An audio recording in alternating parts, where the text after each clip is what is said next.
오늘 우리에게 주시는 말씀은 창세기 43장 16절에서 18절 말씀입니다.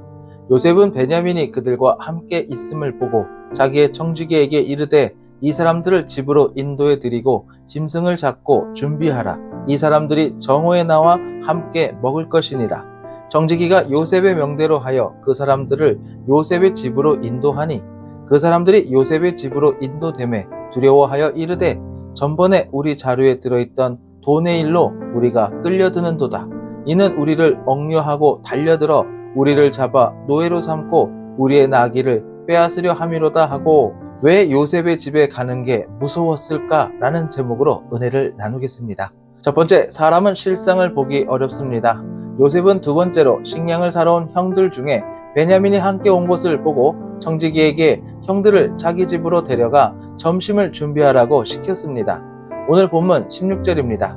요셉은 베냐민이 그들과 함께 있음을 보고 자기의 청지기에게 이르되 이 사람들을 집으로 인도해 드리고 짐승을 잡고 준비하라.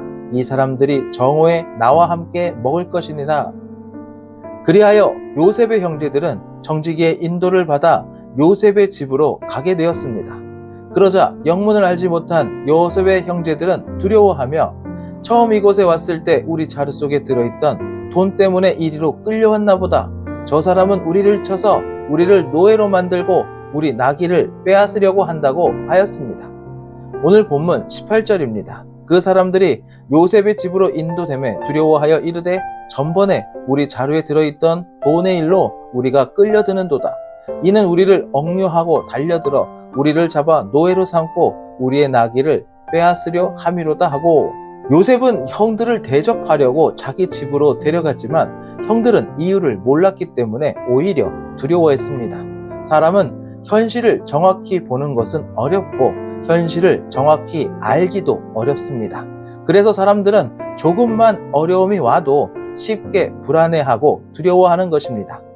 우리도 현실을 정확히 보는 사람은 없습니다. 우리 모두 한계가 있기 때문입니다. 하지만 성도들은 어떤 상황에 놓이더라도 두려워하지 말아야 합니다. 특히 시련이 올 때, 고난이 올 때 성도는 두려워하지 말아야 합니다.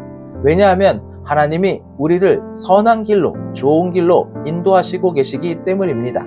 사실 하나님이 우리에게 시련을 주시는 것은 고통을 주려는 것이 아닙니다. 우리는 허상이 아니라 실상을 봐야 합니다.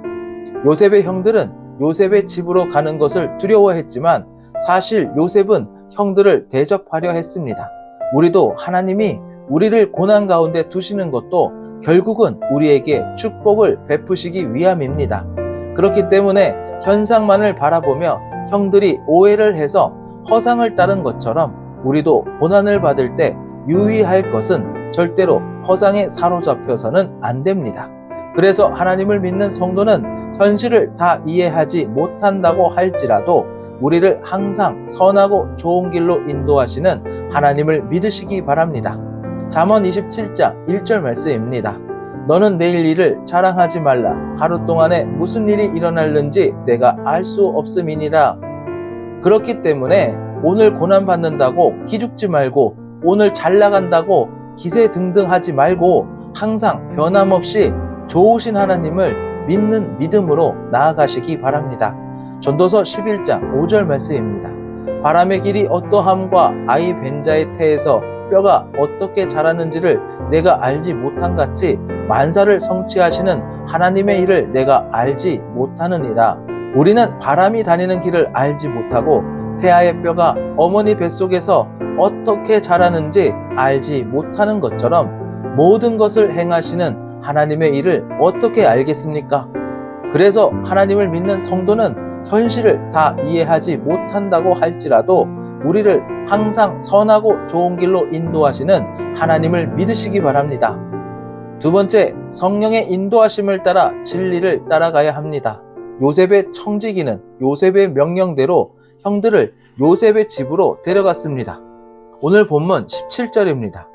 청지기가 요셉의 명대로 하여 그 사람들을 요셉의 집으로 인도하니 요셉의 형들은 애굽 총리의 말에 아무 말도 못하고 청지기를 따라갈 수밖에 없었습니다. 요셉의 형들이 아무 말 못하고 청지기를 따라간 것처럼 성도도 하나님의 뜻을 따라 인도하시는 성령님께 순종하며 따라야 합니다. 물론 성령님의 인도하심은 내 생각이나 의견과 다를 때가 거의 대부분입니다. 하지만 성령님은 모든 것을 다스리시는 만물의 주권자 하나님의 영이시기 때문에 우리는 성령님의 인도하심을 따라야 합니다. 분명한 것은 요셉이 형들에게는 구원자가 된 것처럼 하나님도 우리의 구원자가 되신다는 것입니다. 이 사실을 믿음으로 받아들일 때 하나님의 말씀과 성령의 인도하심에 이의 없이 무조건적으로 따를 수 있는 것입니다. 요셉의 형들이 청지기를 따라 즐거운 잔치에 참여한 것처럼 우리도 하나님의 말씀과 성령님의 인도를 따르면 천국의 기쁨에 참여할 수 있게 됩니다. 요한복음 16장 13절 말씀입니다. 그러나 진리의 성령이 오시면 그가 너희를 모든 진리 가운데로 인도하시리니 그가 스스로 말하지 않고 오직 들은 것을 말하며 장래일을 너희에게 알리시리라. 진리의 성령님이 오시면 성령님께서 우리를 진리 가운데로 인도하실 것입니다. 성령님은 자기 마음대로 말하시는 분이 아닙니다. 우리를 항상 진리 가운데로 인도하실 것입니다. 요한일서 2장 27절 말씀입니다. 너희는 주께 받은 바 기름 부음이 너희 안에 거하나니 아무도 너희를 가르칠 필요가 없고 오직 그의 기름 부음이 모든 것을 너희에게 가르치며 또 참되고 거짓이 없으니 너희를 가르치신 그대로 주 안에 거하라. 성령님께서는 모든 것을 가르쳐 주시며 진실되고 거짓이 없으십니다. 그러므로 성령님이 가르쳐 주시는 대로 예수 그리스도 안에서 살아가면 됩니다. 세 번째, 죄를 해결받아야 마음이 평안합니다. 요셉의 형들은 요셉의 집으로 가게 되자 두려워했습니다. 그 이유는 전에 냈어야 할 곡식값이 자료에 그대로 있었기 때문에 자신들이 도둑으로 오해받아서 잡혀감으로 애굽 총리의 노예가 될 것이라고 생각했기 때문입니다. 하지만 요셉의 형들이 두려워한 것은 근본적인 이유는 따로 있었습니다. 요셉의 형들은 옛날에 요셉에게 잘못한 일이 있기 때문에 지금 그들은 하나님의 심판을 받고 있다고 생각했기 때문에 더 두려웠던 것입니다. 창세기 42장 21절 말씀입니다. 그들이 서로 말하되 우리가 아우의 일로 말미암아 범죄하였도다. 그가 우리에게 애걸할 때 그 마음의 괴로움을 보고도 듣지 아니하였으므로 이 괴로움이 우리에게 임하도다. 요셉의 형들처럼 마음에 죄가 그대로 있으면 늘 두려움이 따라다닙니다. 그래서 무슨 일이 생기면 먼저 두렵고 겁부터 납니다. 아주 작은 일에도 마음에는 늘 두려움이 있게 됩니다. 쉽게 말하면 죄가 있는 사람은 마음에 평안이 없습니다. 그래서 옛말에 죄를 지으면 잘 때도 웅크리고 잔다고 하였습니다. 두 다리를 쭉 펴고 잠을 자지 못한다고 하였습니다. 이사야 59장 8절 말씀입니다. 그들은 평강의 길을 알지 못하며 그들이 행하는 곳에는 정의가 없으며 굽은 길을 스스로 만드나니 무릇 이 길을 밟는 자는 평강을 알지 못하느니라. 죄인들은 평안하게 사는 법을 모릅니다. 죄인들의 삶에는 정의가 없으며 정직이란 단어조차 없습니다. 그렇기 때문에 죄인들을 따르는 사람에게도 결코 평안이 없습니다. 로마서 3장 7절 말씀입니다. 그러나 나의 거짓말로 하나님의 참되심이 더 풍성하여 그의 영광이 되었다면 어찌 내가 죄인처럼 심판을 받으리요. 거짓말을 하는 사람이 내가 거짓말을 했기 때문에 하나님의 참되심이 더 풍성하여 하나님의 영광이 되었는데 왜 내가 죄인처럼 심판을 받아야 하냐고 우기는 사람도 있을 것입니다. 그러나 가만히 생각해 보면 언제 죄에 대한 벌을 받을지 몰라서 걱정하는 사람이 어떻게 마음의 평안을 가질 수 있겠습니까? 죄를 짓는 사람은 평안이 없습니다. 우리 속담에 매도 먼저 맞는 게 낫다는 말이 있습니다. 이 말은 죄를 빨리 해결해야 마음이 더 빨리 편해진다는 것입니다.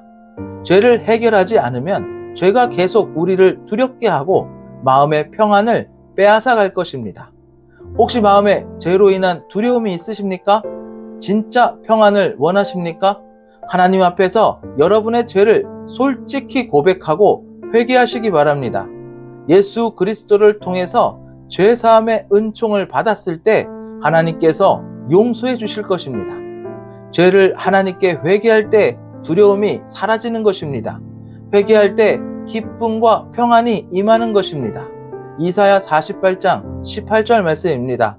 내가 나의 명령에 주의하였더라면 내 평강이 강과 같았겠고 내 공의가 바다 물결 같았을 것이며, 예수 그리스도로 말미암아 죄 사함을 받았을 때 평안이 강같이 흐르며 좋은 일이 파도처럼 몰려올 것입니다.